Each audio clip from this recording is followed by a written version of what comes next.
left his uncle Laban to go back to his father's place. Right. Also, if you could still remember, 20 years ago, Jacob stole his brother Esau's blessing, and his brother wanted to kill him to revenge. So as he's on his way back, he was very worried what will happen when he meet Esau. So he decided, maybe I should send first a message to Esau to test water. So he asked his servants and said, please bring this message to my brother Esau. And this is what you should say to him. My lord Esau, I'm your servant Jacob. I've been living with our uncle Laban for the last 20 years, and I've accumulated many sheep, cattle, cows, donkeys, and servants.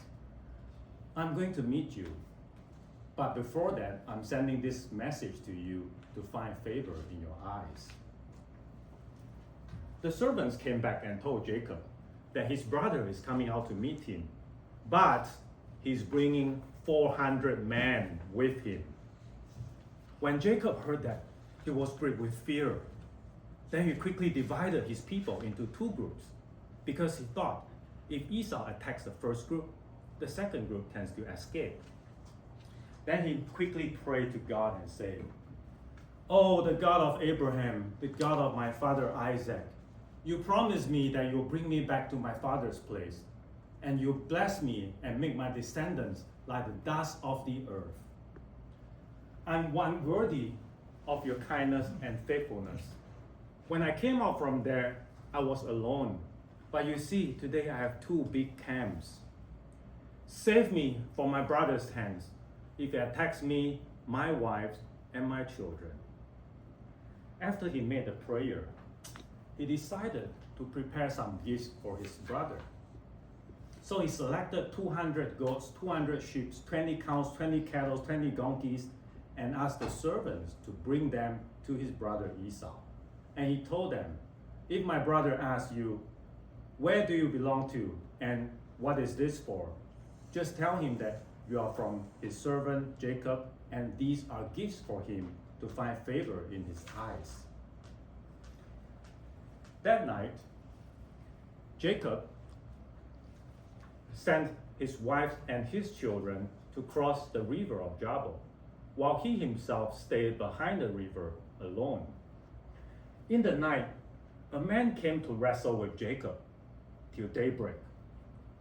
And when he saw that he couldn't overpower Jacob, he touched the socket of Jacob's hip, and his hip was wrenched. Then he said to Jacob, "Please let me go, for it is daybreak." Jacob said, "I won't let you go unless you bless me." Then he said, "What is your name?" "Jacob," he answered. Then the man said, "From now on, you will no longer be called Jacob, but Israel, because you have struggled with God and with man, and you have overcome." Then Jacob asked, "Could you tell me your name?" Then the man said, "Why do you ask about my name?" He blessed Jacob and left. Later on, Jacob called the place Peniel, because he said, "I saw God face to face, but yet I'm still alive." From then onwards, Jacob had to limp because his hip was wrenched during the wrestling. Till this day, the Israelites do not eat the tendons near to the hip because of Jacob.